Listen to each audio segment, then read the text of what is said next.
So, So I have a question Miss about school, that. miss out. yeah, Miss How, School missed out. Okay, sure, George, go for it. how, how did you know row was going from 0 to 3? Because this ice cream cone, the upper cap of it is going from 0 to 3.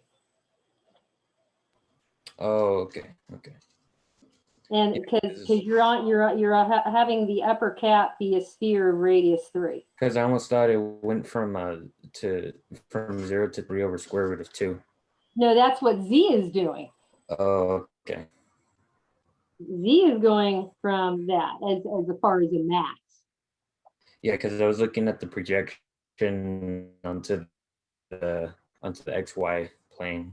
Right, and that's what X and Y are doing, sure, when we were looking at here, but that's the projection of the solid onto the XY plane, which doesn't tell us anything about what rho is doing. Rho is like a directed distance from the pole to wherever you are on the solid. Okay. So Thank you. rho is nothing to do with what's going on in the XY plane. You might be confusing that with R from your cylindrical coordinates as well as your polar. And rho and R are completely different animals. They're nothing related. You have to be really careful that you don't say, well, rho and R, they both start with the letter R. And so they must be the same guy. No, they're not the same guy. Spherical is a very different coordinate system from cylindrical. All right, thank you. Mhm. And if you just got gobsmacked by this problem, yeah, I know. Yeah, I get it. So I encourage people to do their homeworks in excellence. And then if you have questions, please let me help you by coming to office hours. Or if you want to come a little early to class, I'll be happy to help you then. Okay? Yeah? Any other questions? Nope. Okay. Well, then let's move on to average value. So average value, it's going to be on the midterm, okay? And it's going to be on the final. I'm just telling you right now. So you better know how to do it. So what is average value? We already went over average value in Calc 1. So if you recall, average value in Calc 1 looked like F average is equal to 1 over the length of the interval that you're integrating multiplied by your integral going from A to B of the function. Okay, fine.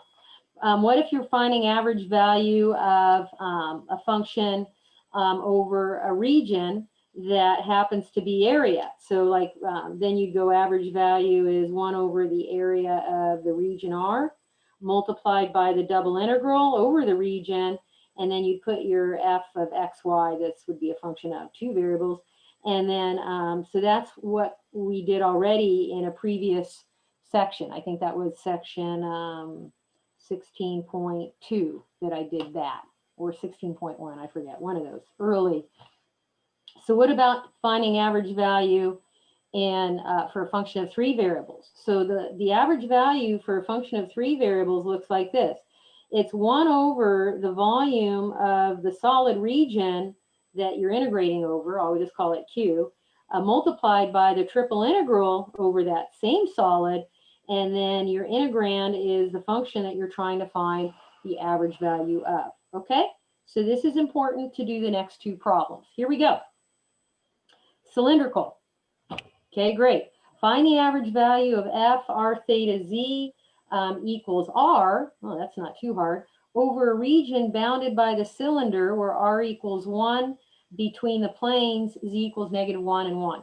Let's draw or sketch the solid. So the solid, if you graphed r equals 1, which is a cylindrical thing, so you're going to whoosh it in the direction of the missing variable. So there's that. But then they're telling you, oh, but you're going to be bounded by the planes z equals 1 and z equals -1. You got to be careful here. So the plane z equals 1 is just a horizontal plane that's parallel to the xy plane. And then z equals -1 is beneath the xy plane. So the cylinder is bounded above and below by those two planes. So the solid is basically a can. Here's your solid, like that. And it's just a can, okay? And I hope you can see that the height is what? Anybody want to guess on the height? This is not a trick question. 2. Good, very good. So, good news, this volume, you could have set up, you could have said, okay, well, the volume of my Q is going to be a triple integral where the integrand is a 1 over the solid. And you could, figure out the volume with a triple integral. But I'm going to use 5th grade math just for this particular problem because I know how to find the volume of a cylinder. There's a cute little formula for finding volume of a cylinder. And it looks like this. Volume is pi r squared h. And we already know the height. The height is 2. And the r is this, since they said r equals 1, it's just 1. So 1 squared times 2 times pi. Aha. This volume of our cylinder is simply 2 pi cubic units. Great. So that's what's going to go here in this denominator. And I'm going to skip using a triple integral to even find that volume of Q because I was able to just for this particular solid. Now it could be if you had a really weird solid like something bounded by a paraboloid like this or something, you would have to set up a triple integral to figure out that volume. You can just use a quick formula. Okay, and then what about the triple integral that we're trying to do? So they told us that the function we're trying to find the average value is just simply r, and then you've got dv over the solid Q. And this is a perfect candidate for cylindrical because, hey, the solid is a cylinder. Hey, hey, hey.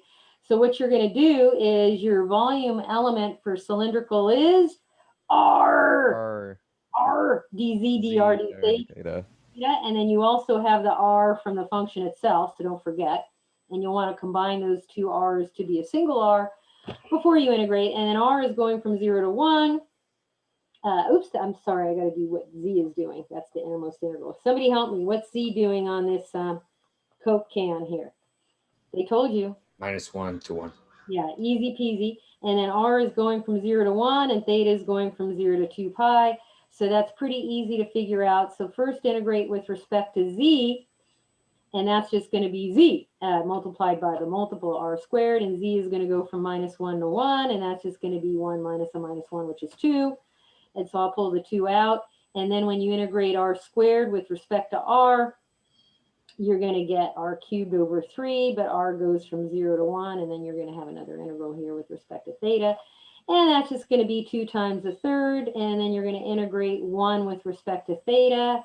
But that's just theta, and theta goes from 0 to 2 pi. So your final answer, well, no, not your final answer. Excuse me, my bad. You're going to have 4 pi thirds. Why is this not the final answer? And You divide by need to 2 pi. divide that by. Yeah, you got to divide by the volume of your Q, which we already got. It was 2 pi, so the volume of that cylinder. And then when you clean this up and reduce to lowest terms, your average value for the function is 2/3. Okay, so that was letter A. And that was a fun finding the average value of a function of 3 variables. And you needed cylindrical coordinates for that. Okay, now let's do one where you need spherical coordinates because the solid is going to be a sphere or a portion of a sphere. Oh, and a matter of fact, it's an entire sphere. Rho less than or equal to 1. Fine. So the average value is going to be 1 over the volume of the ball of radius 1 multiplied by the triple integral, and then you're going to put your function in there, and then you're going to integrate over that solid region. Fine. And it's just a sphere. So your volume element here for spherical is rho squared sine phi d rho d phi d theta. And you also have this rho here. And then 1 over the volume of a sphere. You could do, set up a triple integral to represent that volume and go, put all the limits on there for a sphere. But I'm going to skip that and go straight to the formula for volume of a sphere, which is 4/3 pi r cubed. Lovely. And the R for us is a 1 because they told us rho less than or equal to 1. And then if you iterate this triple integral, rho goes from 0 to 1. Since it's an entire sphere, phi goes from 0 to pi, and 0 to 2 pi are the limits for theta. And then you'll definitely want to combine your powers of rho together before you integrate with respect to rho. And the sine phi is just a constant multiple. And then over here, you'll have 1/4 pi. And then when you integrate with respect to rho, you'll get rho to the 4/4, and you'll evaluate that between 0 and 1, and that's just 1/4. So now you've got, by the way, this over here, I'll multiply by the reciprocal of 3/4, but now I have the 1/4. And then you're going to integrate sine phi with respect to phi, and that's pretty easy. So what am I going to get there? This mess over here is what? 3/16 pi. And then the antiderivative of sine is minus cos, and you'll evaluate that guy between 0 and pi. So be careful here when you plug in the pi and then minus minus, plug in phi equals 0. Cosine pi is -1. So this is minus minus 1 plus 1. 1 plus 1 is 2.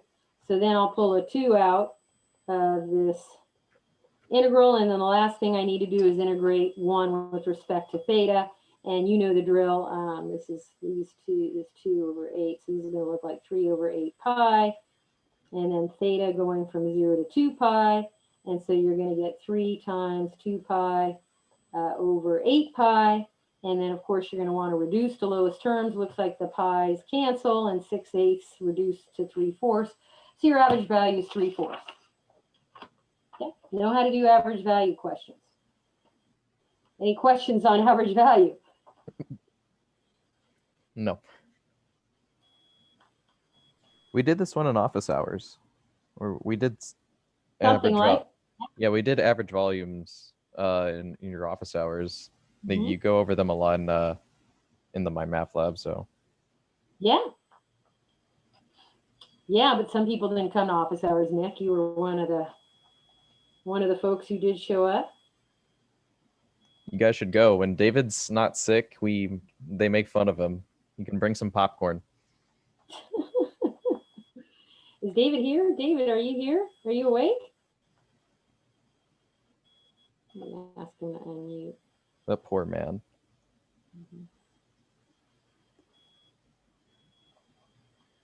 Okay, so how about the rest of the folks here? Are you guys even there? Are you guys out there? Yeah, I'm awake. Yeah, we're here. Yes. Okay. And if you're feeling a little bit stressed out, I understand. It's stress city. We're in week 11, and you only have 4 weeks after this. It's not even full 4 weeks, because to be honest, folks, after you get done taking your midterm on Monday, I'm not going to see you until Friday of next week. Why not? I'm going to let you have Wednesday off. Really? Yeah, really. Why? Because it's Veterans Day holiday. Oh, It's in the calendar. Not because I'm feeling sorry for you, like, let's take a day off. Oh, no. I don't have time for that. Like, I'm kind of bummed that we're going to be off, because I could use that day to show you more stuff and give you more examples. unofficial office hours.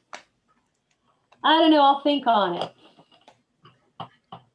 You have to convince me. I don't really get right now that a lot of people in this class really even care. I'm not convinced. Why? Because I only see like the usual suspects in office hours. There's like 2 or 3 of you that show up, and a whole bunch of people that I see are struggling, at least by their overall grades. They're never there, you know, and they don't come and ask questions or anything. Some people don't even do their homework. Don't do, you know, so, you know, am I going to take one of my days off and like help you out if you're not willing to help me out by looking eager and looking alive? Check out something that speaks office hours, Nick. I put an average value problem on the surface area homework, and it was hard. You know, so I wanted to. Ooh, that's the one. So let's do this one. It's not in your course reader, but I'm throwing it in there for next semester because I always change my course reader up. Let's find an average value of a function over a cone, but this time it's a surface area kind of deal. So it's a different deal. So in other words, your F average is going to be 1. Oh, you know, I can't do this. Pooper pants. This this pen that Zoom provides is like the worst. So let's just go back to the PDF annotate, which is so much nicer. At least I can, even though my handwriting's still crappy. Okay, that doesn't improve any. So they want us to find this average value of a function of 3 variables, but not over a solid. This is find average value over a surface. Oh my God. I didn't cover it, but you should still be able to figure all this out on your own because you're our future engineers and our future mathematicians and our future computer scientists. So look alive, lead. F average is 1 over the surface area of the thing that you're trying to find the average value of the over some surface, and then you put your function here and then your surface area element. So this is a good review of surface area. And you have to know this crap, people, like for reals, because you know, surface area is going to be on the midterm on Monday. And no lie, folks, I'm like going to be pushing through to the rest of the end of the semester. So if you're kind of running low on steam, you're like, I wish this semester were over. Grab a coffee and recharge your solar cells because I'm going to be on a pedal to the metal race to the end, and I'm going to finish all the material. Like, I don't know if it kills me, it might kill you, but I'm going to keep going. All right. And maybe I'll have to see you next semester. I don't know. You don't make it.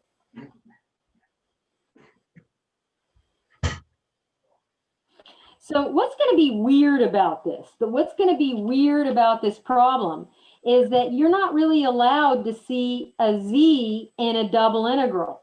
Oh my God, really? Yeah, really. Well, why? Because you're only allowed to see x's and y's, because typically, you know, when we do a double integral, the two variables in integration are x's and y's. So what the heck? What are you going to do with this z here? Holy crap. You have to replace z with something. Well, can I just pretend? No, you can't pretend.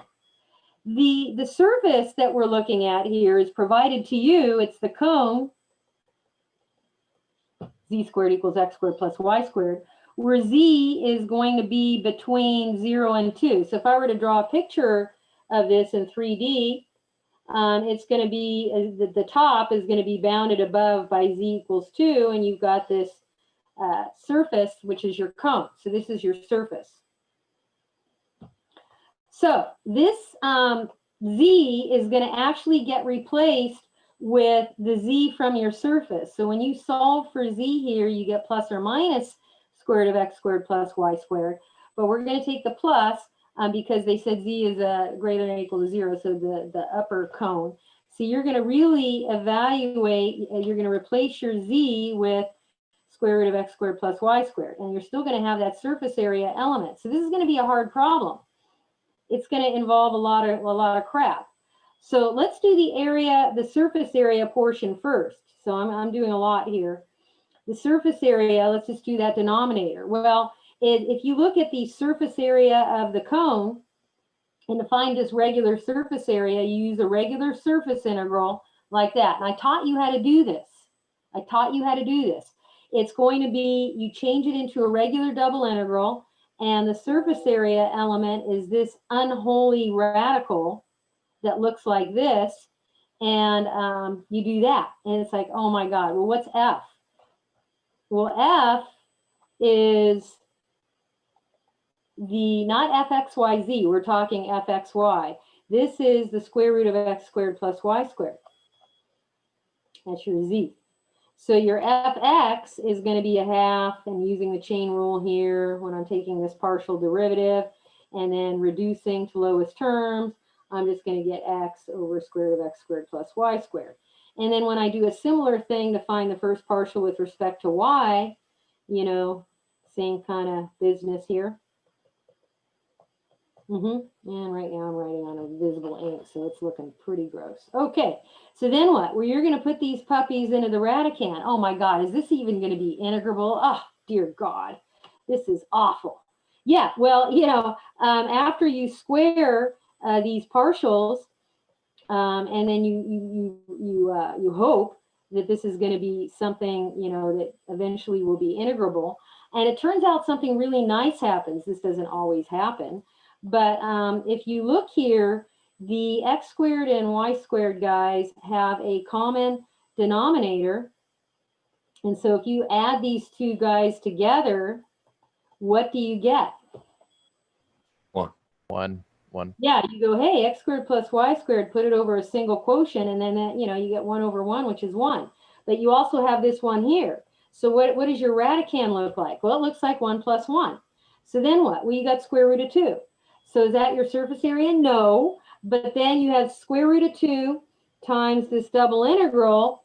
And the region of integration is if you take this cone, which has a top of flat z equals 2, and you project it down here onto the xy plane, this is your region R that your double integral is having to get iterated. That's where you have to come up with the limits. And I know this is the hard part. Yeah. And if you think this class is hard, I'm even skipping some stuff from the vector calculus chapter called Jacobians, and other professors don't skip it. So we're in a rush, so I got to kind of pick and choose what's important. So, and we're behind. So then what? So if you looked at the projection on that region R, if you let z equal 2, and you know that z is square root of x squared plus y squared, but z has to equal z, this is how you get that projection thing going. When you square both sides and then look at this equation, this is a circle of radius 4 centered at the origin. And so, of course, if you're thinking convert to polar for this double integral, you got that right. You're going to convert to polar, and you're going to have, oops, sorry. Ooh, boy, that did not go well. So you're going to convert to polar. You're going to have 0 to 2 pi. 0 to 2, and then you're going to have r dr d theta. Or you could quickly just notice that this is the area of a circle, this double integral, circle of radius, oh, excuse me, that's not radius 4, that's my bad, radius 2. I wrote it down here correctly, but over here, circle of radius 2. And so you're going to go, all right, I don't even feel like doing this double integral. I know from 5th grade math, pi r squared, there you go. So what do I know? I'm going to have 4 square root of 2 pi is the surface area. So am I done with this problem? Not even close. Oh man, this is killing me. Yeah, well, go back to what we were trying to do. We were trying to find the average value of this function of 3 variables. And now what do we have? We have 1 over the surface area. We've got the denominator there. Now what? Now you got to do this double integral. Oh man, are you kidding me? No, I'm not kidding you. Keep going. Oh, this problem is so tedious. Yeah, Calc 3 is tedious, people. So you're going to just looking at this particular surface integral, and remember that the z, so I think the function was 100 minus 25z there, but you're going to replace the z with the z from the surface that we're trying to find. So that's going to be that. And so you're really doing this double integral, and I'm going to change it into r, and then this ds was the square root of 2, which we already got. So that's good news. And then you've got your area element here. So then what? Convert to polar. So then you're going to go, okay, well, and I'm going to pull this square root of 2 out in front. You're going to have 100 minus 25. And what does square root of x squared plus y squared convert to? R. Mm-hmm. And then what's dA when your area element with polar? R. dr d theta, you got it. And then we've got that circle of radius 2 here. So you're going to go blah, blah, blah. And I'll let you finish this out, but please remember to distribute the R before you integrate with respect to R. And then this is going to end up being 800. Oh, what the heck did I do? I have no idea. So this integral after you get done is going to be 800 square root of 2 pi thirds. And then you finish it up, your F average is going to be 800 square root of 2 pi thirds divided by that surface area that we got. Remember, that was 4 square root of 2 pi. And then clean this up and reduce to lowest terms, and I get, and the pi's cancel and everything. Average value of the function is 200 thirds. So what's the moral of the story? When you're finding average value of a function, keep in mind you have to figure out what region are you finding the average value. In Calc 1, it was over an interval. here in Calc 3, it could be over an area, or it could be over a volume of the solid, or it could be over a surface area. So it depends. You got to be alert. You got to look alive. And yeah, this was a pain in the butt. And yeah, this semester went by fast. And by the way, for those of you who are like, can't wait till this class is over with, you know, you're counting the days where you have to sit here and lecture and, you know, get distracted by whatever's going on at your house. Keep in mind, you don't have to see me much more. Like after today, you've got the 2 times here, and then next week I'm only going to see you once because the midterm and then Veterans Day. So there's 3 lectures after today that for sure you have to see me, and then the next 2 weeks after that, one of those days you're going to be taking a midterm. So 5 after that. So you only have to, you know, deal with me 8 more times after today. Pretty good, huh? And then you'll take your final. Good luck. Okay, so there you have it. The end of Calc 3. Now, do I wish this class was face-to-face? I definitely wish we could see each other in person. I think students learn better when they learn in person. It takes a very special kind of student to be able to handle learning online. And the huge majority of normal folks do not. So if you're not learning too well or you feel whatever, look, you're pretty normal. You're pretty normal. Most of us don't. Yeah, and when you look back on this semester, and maybe if you're doing well, congratulations, you look back with love on this semester. And if you're not doing so well this semester, maybe it'll be like, well, nobody died, hopefully. I don't know, you know. So what I wanted to do for you right now is I wanted to play you a demo because since we just got done looking at cylindrical and spherical, and we looked at a lot of surfaces and so on, I wanted to play this demo for you so you could see that there's a lot of really cool surfaces out there in cylindrical and spherical. So the demo has a lot of stuff. So let's just do the demo for surfaces. So that is, if you look above here where the equations are happening, ooh, good Lord, that's kind of cool. That right there is cylindrical coordinates. Is that not beautiful? Oh my goodness, that's gorgeous. Yeah. Yeah. What else? Is that it? I guess, is that the end of the demo? Oh, well, that was not very fun. Okay. Shoot.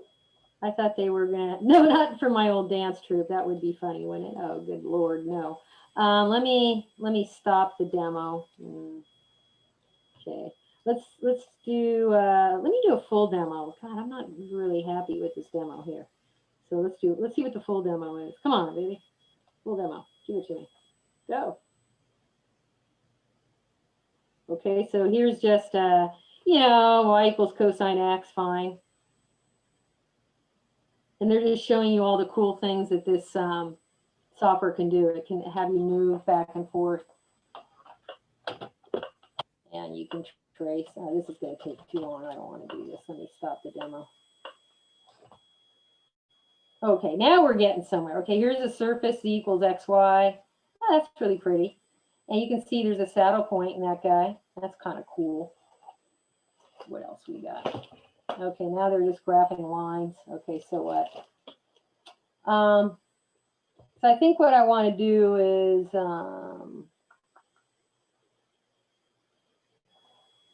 yeah, y equals e to the x, fine, sine e to the x. Ooh, that is a cool looking. Here they're just showing you animation where you can change the value of n. So sine of nx, sine e to the nx. That's a pretty looking graph right there. Wow, that's awesome. X equals y squared. That's nice. X equals sine of y. Okay, now they're again animating with n. R equals 2. That's basically right there, polar coordinates, people. R equals theta. That's a beautiful polar coordinate graph. Ooh, that's a really cool coordinate. Oh, that one's boring. Okay, ellipses, fine. And now they're just looking at really weird implicit functions here. There's polar. Now they're doing parametric. These are parametric equations. Whoa! Nice. Okay. This is parametric. That's parametric again. You guys know parametric curves, vector valued functions. Here's another vector valued function. Oh my, this is an awesome curve. They're animated. Beautiful. Okay, and then back to 2D where they're using inequalities. Oh, that looks awesome. Ooh, that looks really cute. Cosine x less than cosine y. Ooh, oh my God, that's awesome. Okay, now they're looking at vector fields, which we're going to do in about 2 hot seconds. So hold on to your hairdo. And they're doing some more inequalities. That's polar inequalities. So we're in polar right now with ours. Whoa. That is one cool looking function, is it not? Oh my God, that's awesome. Oh, wow, yin yang. Okay. That's pretty cool. I'm liking it. Oh, I love you too. Okay, now we're into 3D and there is cylindrical. Oh my goodness, that is, God knows what that is. Okay, we're back to, okay, this right here is spherical coordinates. There's another spherical where phi is equal to n pi rho. And this is another spherical, and then we're back to rectangular. This right here is spherical. That's beautiful. Oh, that's another spherical, a heart. And here's rectangular. Oh, this is where they're doing parametric surfaces, which I told you other professors that are teaching Calc 3 this semester are doing. And I skip it because there's no time, but parametric surfaces are cool. And if you take a vector calculus at UCSD, you will have to parameterize a surface. We're just going to parameterize curves, and we're going to start doing that today. Ooh, look at that. That's a cool surface. Okay, that's the end of your demo. Some really fun. Oh my goodness, how do I get out of here? Escape. Stop the demo. Yes. Okay, we're done. That was fun. Okay.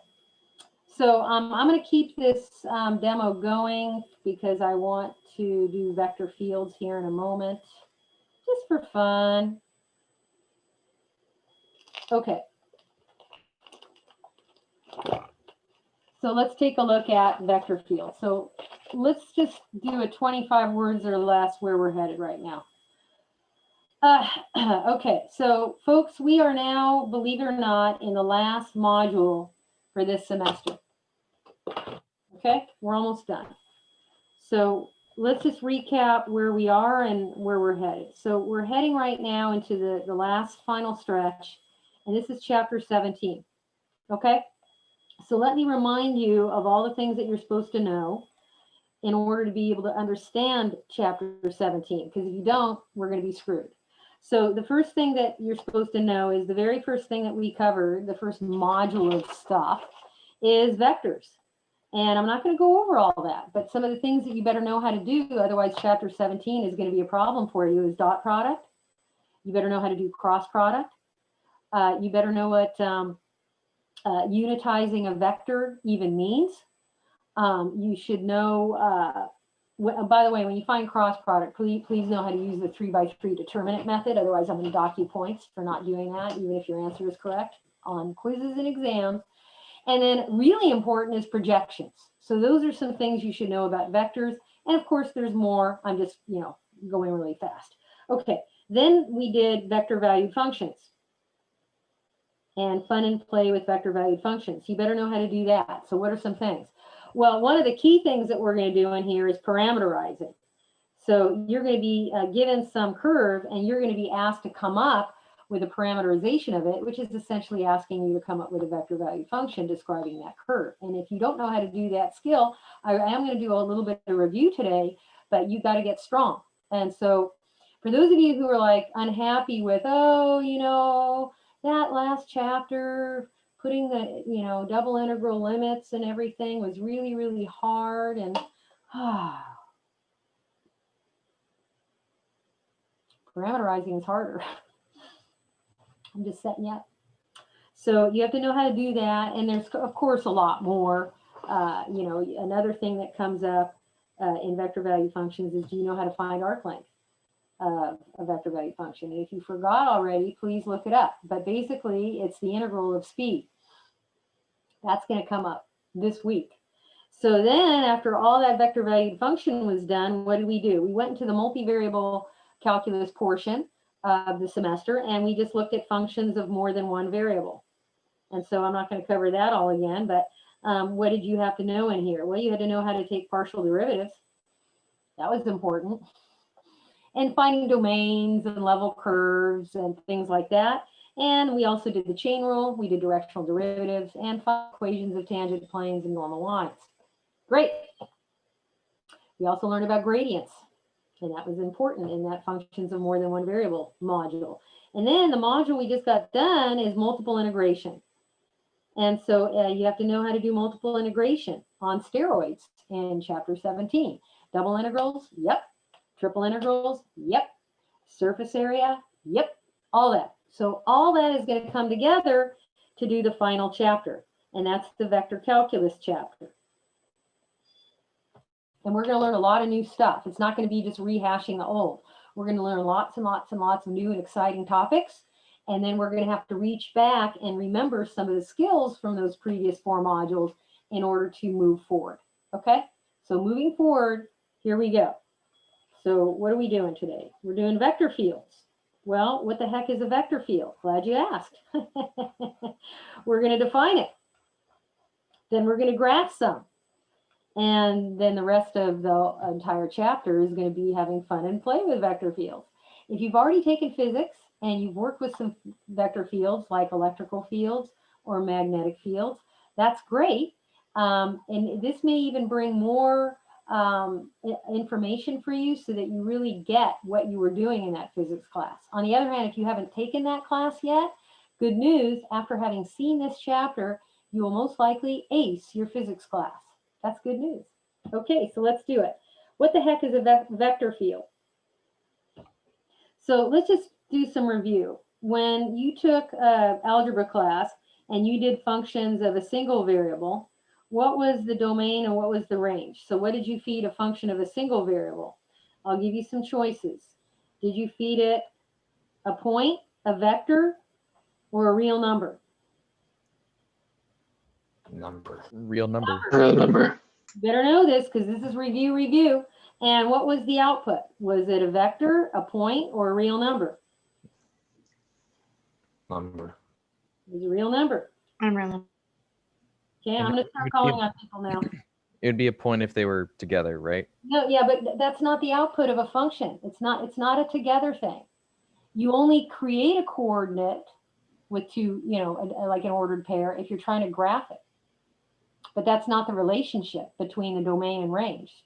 You have real numbers mapped to real numbers, not real numbers mapped to points. Okay. So please know this. And if you get this when you take linear, it'll be a little easier for you also. Okay, so then we did vector valued functions. So let's just go over the machine. Let's do it right here. Vector valued function. Okay, here it is. Let's say you had x of t, y of t, z of t. Great. What do you feed a vector valued function? Do you feed it a vector, a point, or a real number? Vector. A point. Point. No. A real number? I'll give you a clue.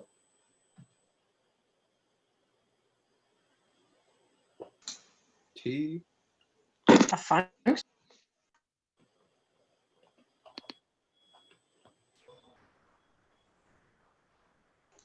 It's a real number.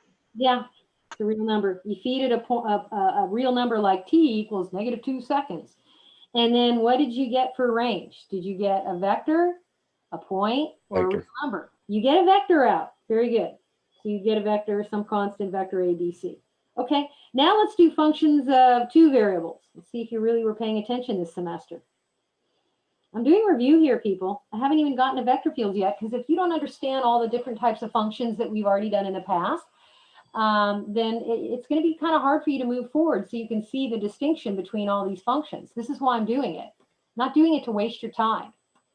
Okay? Like, this is for realsies. This is your education on the line. And I care.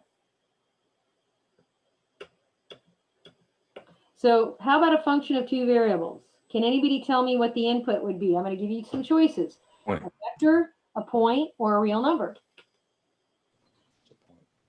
It's a point.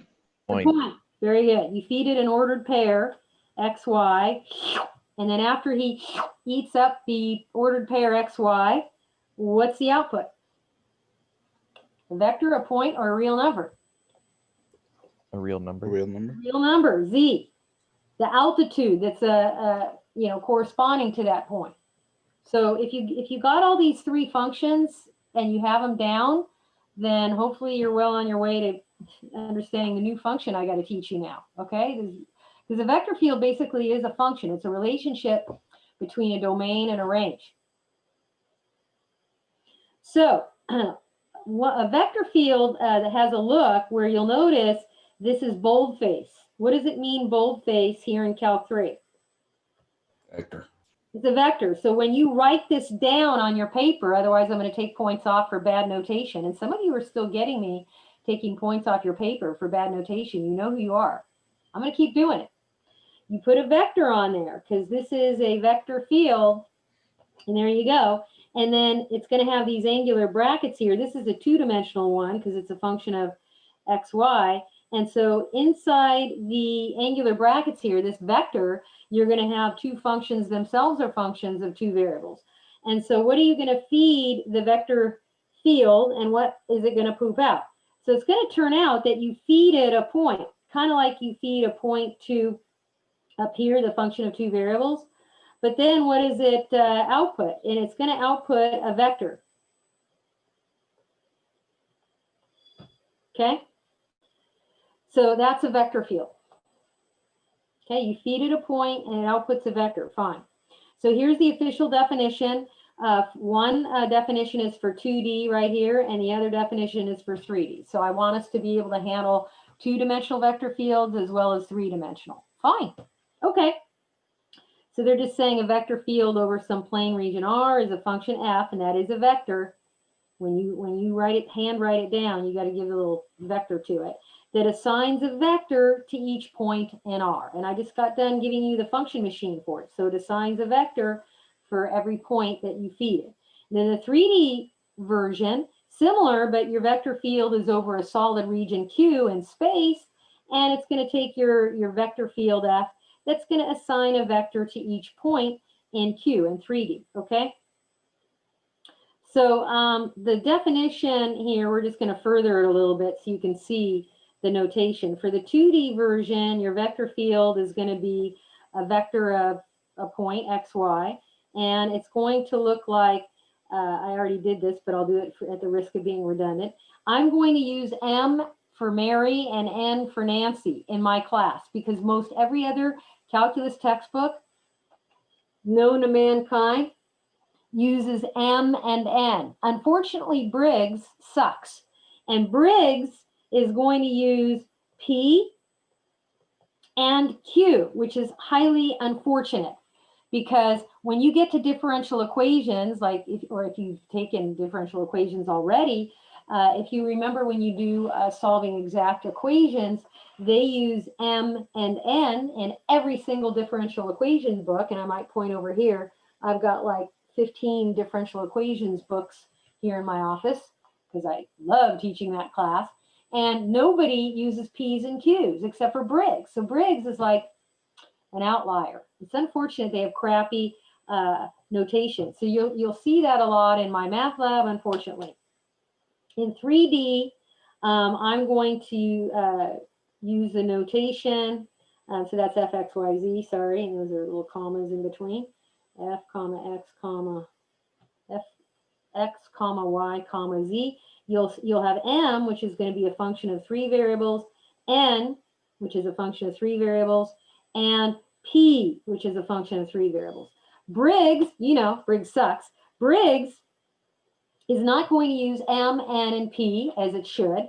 Briggs is going to have the first component be p, the second component be q, and the last component, I guess, is going to be r. I try not even to pay attention when I look at Briggs because it's just so disheartening. Okay, fine. Now, let's move on. What does the gradient of a function of two variables look like? Does anybody remember gradients? What, So I'll answer your question in a moment, Chris. some partials.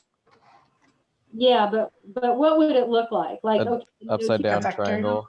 half like this would equal what? The partial A of vector. x, the partial of x, and the partial of y.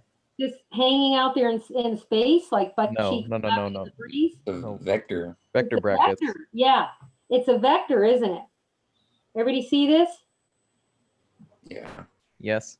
Please look at it, because if you don't get this, I'm telling you, the rest of the semester, these next 5 weeks are going to involve serious butt hurt. Serious butt hurt for you. So what does the gradient function look like? Looks like that, okay, but what of it? Well, I claim that it has the look of a vector field, and it is. Gradients actually are vector fields. I didn't want to tell you that, though. I kept it to myself because you weren't ready to hear that a gradient is, in fact, a nice vector field. It's a very special vector field, and we'll discover, if you are going to come to class the rest of the week, why it is a very special vector field as just opposed to a regular garden variety vector field. So on that note, let's keep going. What are some vector fields looking like? Check out this vector field here, the rotating wheel vector field. Notice that the further you get away from the axle, the larger that the vectors get. That's important because that means that if this were, you know, velocity field here, the larger vectors, you know, speed is the magnitude of velocity, so you're going to have faster speed. So if you were a little bug on a wheel and you didn't want to fly off the wheel, you probably want to be smart and stay on the axle, because then you would experience zero movement. If you were on the rim of the wheel, woo, you're going to be flying right off of there. Okay. Now, what about an airflow vector field? Well, there's a little picture of an airflow vector field. So I want you to get that vector fields look like a collection of arrows, basically, a collection of vectors. And you can kind of get the flavor of the vector field depending on when you look at it. Because when you look at the rotating wheel, I don't know about you, but I can almost feel the rotation of that when I look at it. On the other hand, when I look at an airflow vector field, I really get the flavor of, you know, flowing air, or, you know, so that's kind of what you want to get. Now, gravitational and electrical fields, if you've taken physics, you've seen this, they have a similar flavor to them. Newton's law of gravitation says the force of attraction exerted by a particle of mass m located at a point xyz by a particle of mass m2 located at the origin is given by this. This is the gravitational vector field. U is some unit vector pointing in the direction from your point to your origin. And so if you look here, the picture of it is it looks like a ball, a sphere of arrows that are pointing in. And notice the larger arrows are closer to the origin. That's because the closer two particles of mass M1 and M2 are closer together, the more the attraction. There's a greater attraction when they get close to each other. That's gravity for you. Closer you are to Earth, the more you'll feel that gravity. If you leave Earth in a spaceship, the further away you get, the less you're going to feel the gravity. And this is known as a central force field for obvious reasons, because it's like attracted to that central particle. So here's an electrical force field, which has the same look. I want you to notice that R squared that you see down there, which is this x squared plus y squared plus z squared, is simply a distance squared. And that right there is also a distance squared. So the electrical charge is going to be less and less the more that distance increases, because that fraction gets smaller and smaller. The same with gravity. The further you are away from something with the gravitational force field, it gets less and less. That gravitational pull goes down. Okay, now how do you sketch vector fields? So before we sketch some vector fields, I want to go to the demo, and I want you to look at vector field. Oh, wait, sorry. Oh, I want to get out of this demo. Stop the demo. I wanted to do the demo on fields. Oh, it won't do it. No. Guess it's stuck. Okay. Never mind. Let me do something else here. It is cool stuff though. All right. Stop. Okay, there's vector field right there. So there's a vector field, and that is looking kind of like a central force field because all the vectors are flowing in. Let's just see here.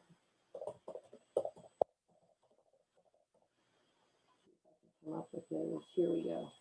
Let me get some vector fields that are a little more interesting. This is boring.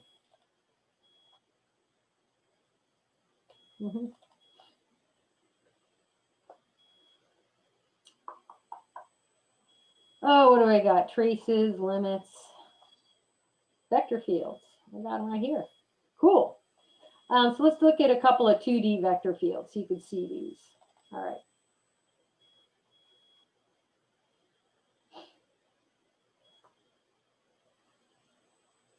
Maybe I should stop this demo here. So I hope you can see that this is a 2D vector field here. And it's kind of cool. It's got some swirling to it, like swirling vortexes. Very cool. Love it. Okay, let's try a different one. That's a 2D vector field. Okay, this one's kind of a little more random looking, where the functions here are 1 over x minus 2, 1 over y minus 2. So you get all these arrows kind of pointing in all sorts of weird directions. That's a nice 2D vector field, fine. And let's see here. What if you go to 3D vector field? Those are kind of fun. Let's look at, see what Dan has for us. Dan the man. Okay, that's a 3D vector field. Nice. All right, anything more interesting? Oh boy. Okay, that's kind of got more of a swirly, curly to it in 3D. All right, let's see what else he's got. Field 3, that could be interesting. What if I really zoom in here? No, it doesn't really.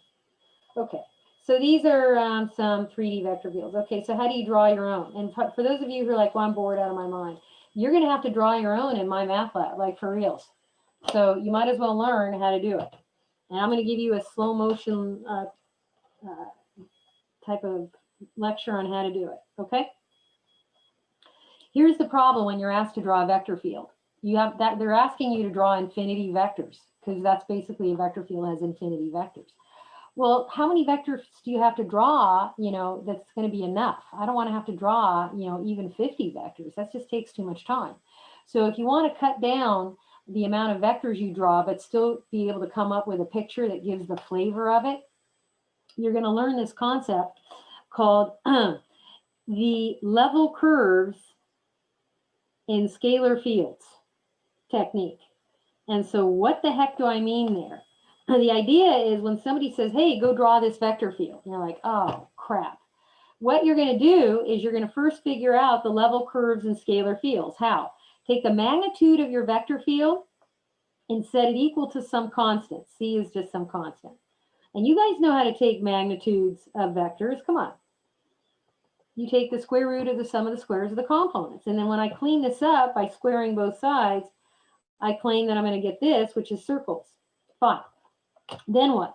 Well, circles centered at the origin of radius C. So if I let C equal 1, and then I'm just going to put a dotted line here. This is not the vector field itself. I'm just going to pick 4 points on this circle of radius 1, and I'm going to make a chart where for every point, there's a corresponding vector. That's how vector fields work. So if I give it the point 1, 0, what vector will be associated with the point 1, 0? Well, this vector field has negative y. Well, negative y is just 0 for us, x. So this vector 0, 1 gets associated with the point 1, 0. If I draw the vector 0, 1 in standard form by finding the point 0, 1 and just drawing a vector to it, this vector needs to be translated so that it is basically sticking out of the point it's corresponding to. You don't want to leave it in standard form. That's just to get the feel for it, you know, where it's pointing and the magnitude. And then I'm going to pick another point on the circle. How about 0, 1? And his corresponding vector is going to be negative y or negative 1.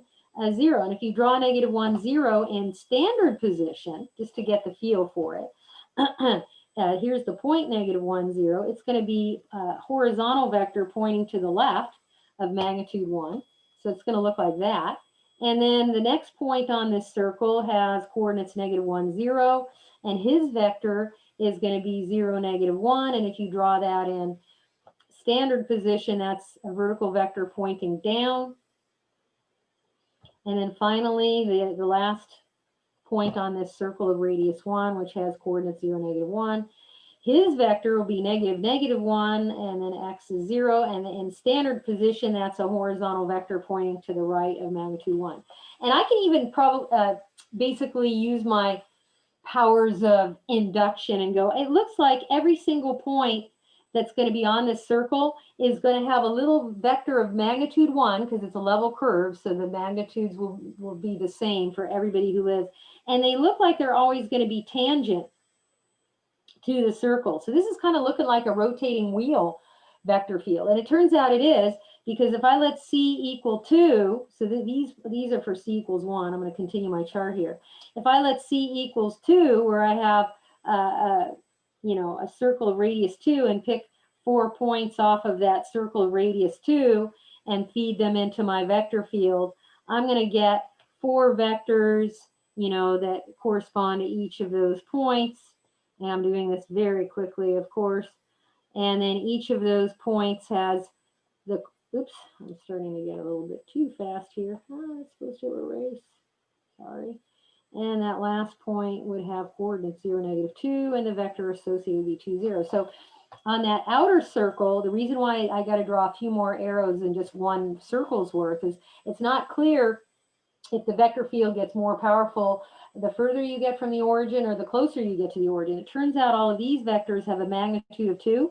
So they are getting larger as you get further away from the origin. So 0, 2, negative 2, 0, pointing that way. This guy, oops, sorry. These are larger vectors. And you can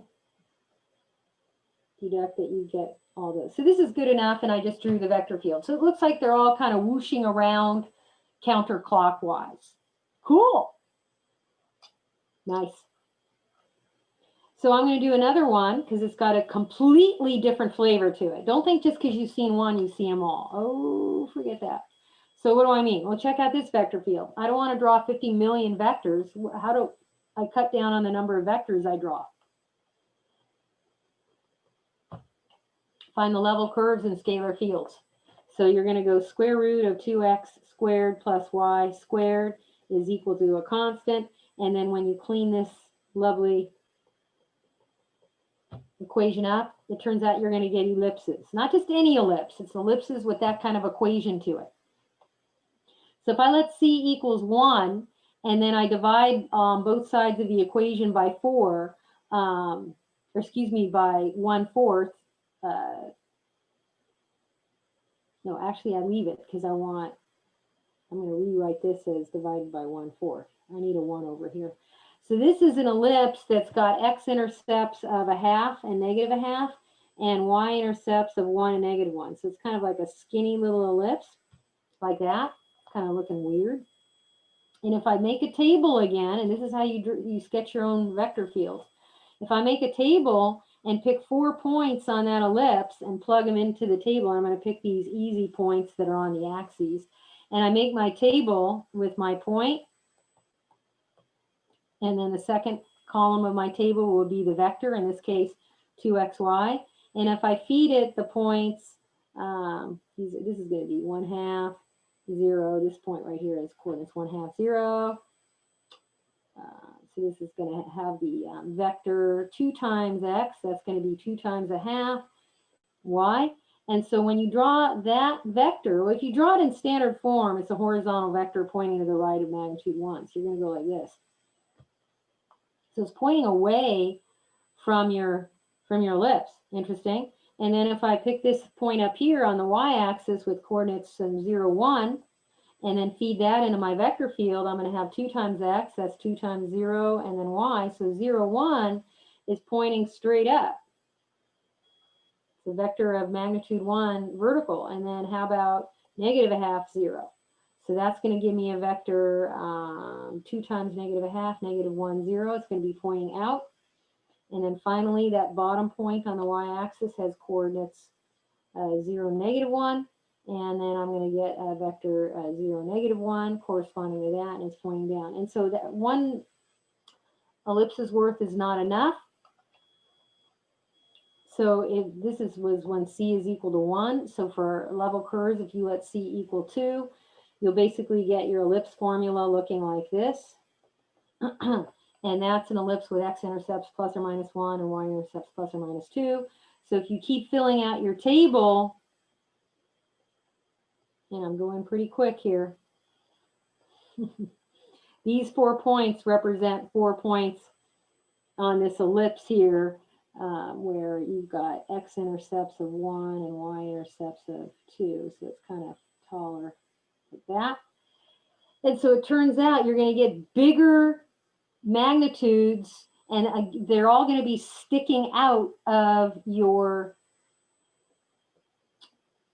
oops, that's not right. Sorry, 1, 0 is 2, 0. This is 0, 2. This is -2, 0. And this is 0, -2. So these are all going to be punching out of the ellipse, and they're larger because they're magnitudes of 2.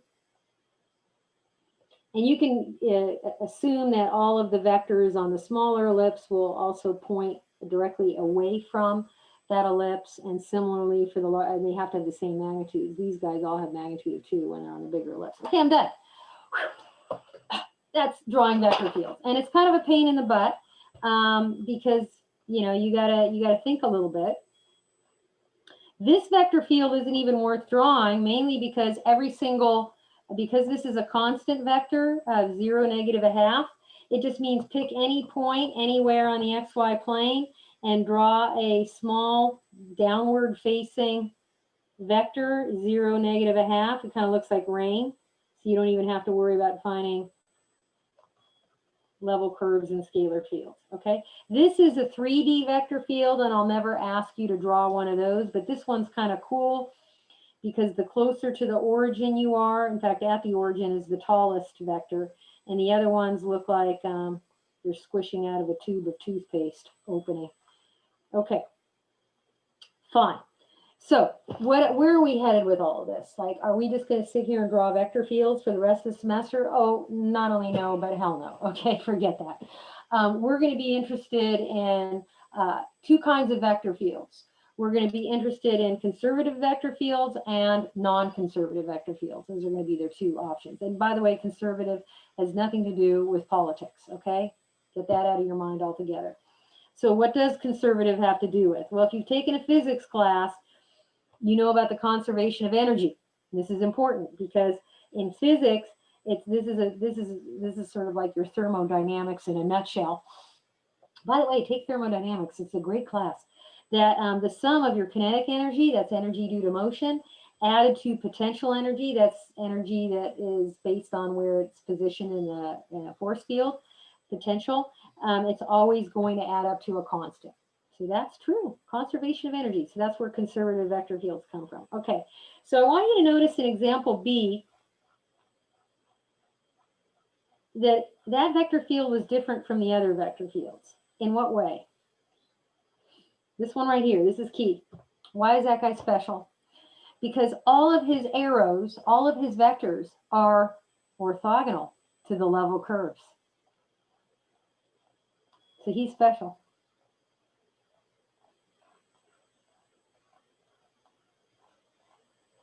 So normal is another word for orthogonal.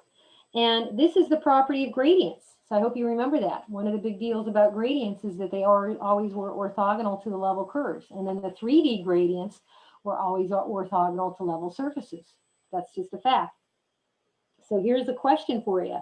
Could that vector field that had this quality where all of his arrows were orthogonal to the level curves, could this guy be the gradient for some differentiable function fxy? What do you guys think? Sure. Mhm. Yeah, Yes. yes. The answer is yes. Absolutely. And so here's the fact. Some vector fields can be represented by gradients of differentiable functions, but not all. But the ones that can are called conservative vector fields.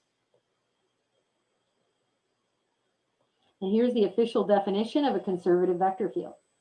A vector field F is called conservative when there exists a differentiable function little f such that when you take the gradient of little f, you get the vector field. And little f, he's a scalar function, by the way.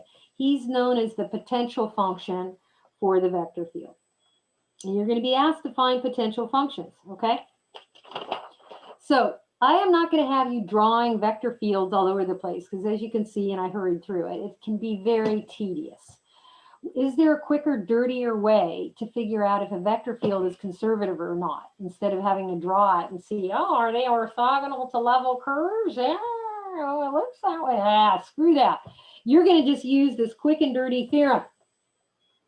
You don't have to make any drawings.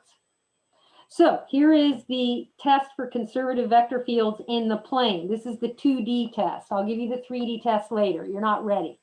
The 2D test says if you've got M and N, and those are the components of your vector field, Briggs is going to use P and Q. I know. Make sure they have continuous first partials on some open region R. Great. Then this vector field that has the components M and N is conservative if and only if the partial of N with respect to X is exactly the same as the partial of M with respect to Y. This is your quick and dirty test. If they're equal, you've got a conservative vector field. If they're not equal, not conservative. And so it's pretty easy to test if a vector field is conservative or not, which is awesome because you're going to want this test because for the rest of this chapter, there will be a question. Are you dealing with a conservative vector field or not? Because then when we do line integrals, it's going to change up the strategy that you can use to evaluate the line integral if you know you have a conservative vector field on your hands. On the other hand, if you don't have a conservative vector field, it's just a regular garden variety one, you know, then you have to take an alternate strategy when you're being asked to do a line integral. So you kind of have to know the difference and be able to make that distinction for yourself pretty quickly. Okay, so I'm going to do 3 examples and then I'm going to call it and then we'll be done for today. And I can do that in 6 minutes. Dazzling. Okay, letter A, conservative, yes or no? And if it is conservative, that means you got to go get that potential function, the scalar function, because that means he's somebody's gradient if he is conservative. So is this function, this vector field function conservative? There's your M and there's your N. Okay, so what's dm dy? Let's do that first. What is the partial of x squared y with respect to y? You guys know how to do partials. Square. It's x squared. Okay, what is dn dx equal to? Y. Y. Are these two things equal? Oh.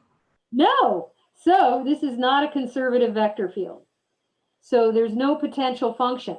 You can't even go find one. And don't go finding one. I get students who don't listen and they go, oh, well, I'll go find the potential function anyway. And I'm like, what are you doing? There's no such thing as a potential function. It doesn't even exist if the vector field isn't conservative. So don't waste your time. You're done here. Let's move on. Letter B. And I claim letter B is the same vector field that I sketched a cute little vector field graph for you. So let's check. There's M and there's N. What is the M dy equal to? What's the partial of 2x with respect to y? 0. 0. Very good. And then N is equal to y. So what is the partial of y with respect to x? Also 0. 0. So is this a conservative vector field? Yes. Yep. It's a conservative vector field. So what does that mean? Go get mama. I always call it mama. Go get the vector field. Excuse me, the potential function. And this guy, this means that this is somebody's gradient.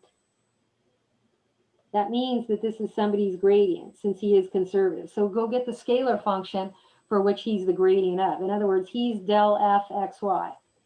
And go get f xy. So I'm going to teach you the Raschke method. Listen up, because this method is not in the show and example.